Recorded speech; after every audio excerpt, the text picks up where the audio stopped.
Well, Rajini Vasan is the CEO for the Blind Sporting Council, and belated Happy New Year to you, Raj. And how was your time in India? You were there for the T20 World Cup of Blind Cricket, or some of it? Happy New Year to you too, Peter, and my apologies. We played telephone tag while I was in India, but India was absolutely wonderful, and I did make it to Bangalore in time for the World Cup T20, and it was absolutely fantastic seeing our Aussie team there in action. You hear a lot about what they do, you hear about the training that they do, but to see them in action there and to see the respect that they command, although they didn't actually make it to the finals, I think they put up a pretty good fight, and I was really proud to be there and be part of it all. Now, you actually presented an award after the match, didn't you? Yes, I did, actually. I wish I was presenting it to one of our Aussie players. It happened to be an Indian, but I was very pleased as a representative of the Blind Sporting Council and also as the major sponsor for Blind Cricket Australia in India to be able to talk about the work we do and to be able to represent the council in giving out the award was a wonderful experience for me, yes. And what about being in India and the opportunities that might have opened up for the Blind Sporting Council? Were you able to make any contacts or a bit of networking?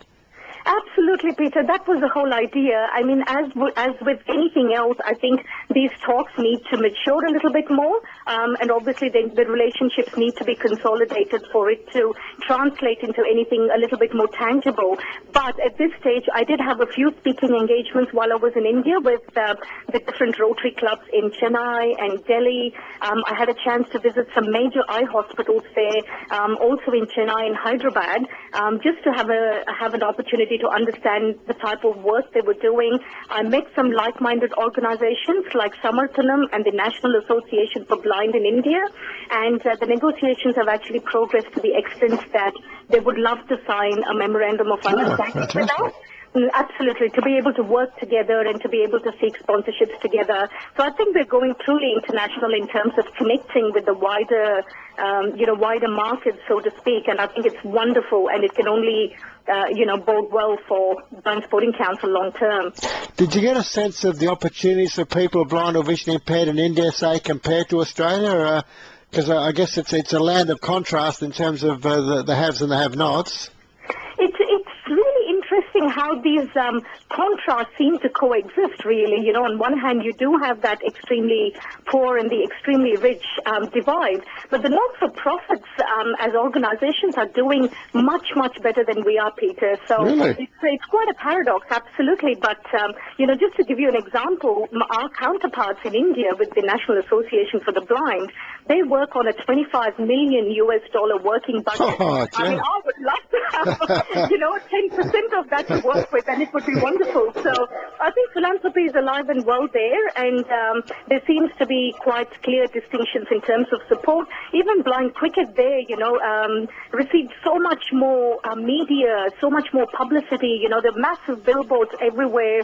Blind cricket was carried in the news every day, and we don't seem to have that kind of sort of enthusiasm here. I remember even during Paralympics, we won so many medals, and we achieved so much in Paralympics, and yet the news wasn't quite out there. So I think India somehow and the associations there have got it a bit right in terms of what they're working with.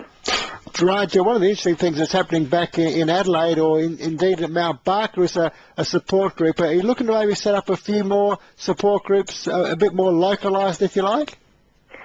That's the idea, Peter. I mean, obviously we have our President John Conagia driving that initiative in Mount Barker, and I would welcome that kind of initiative from, our supporters who are located in different areas. But if we had that kind of manpower and resources to work with, and most of our, big ideas are sitting on the shelf at the moment because we need the drivers to carry them through. And Mount Barker is a great start. We've got a wonderful auxiliary group that's formed there, and they're looking at a full calendar of events just in their local area, fundraising for the Blind Sporting Council, everything from movie nights to, sausage sizzles, and it's absolutely fantastic. We've got our first get-together coming up on the 20th, which I'm really looking forward to, and the idea is to start these small auxiliary groups across South Australia and, preferably beyond, to start getting them to, independently fundraise and, work towards this common cause. And what about other projects on the drawing board at this stage? Anything else you can let us in on? We've just actually finished our second lottery, and we've done that quite successfully as well. We've just given out the first prize to a wonderful lady from Kingston Park. So the lottery is just closed for us. We've got our regular fundraising events happening as per normal, which is the Change for Blind Sport, which is the tin collections, the Eye to Eyeball, which we're planning to launch in Brisbane as well as Perth, and a particular one in Adelaide. That's right, this year we've got the collections going for normal. But what's most exciting for us now is this new initiative we've started, which is the I Support a Star program.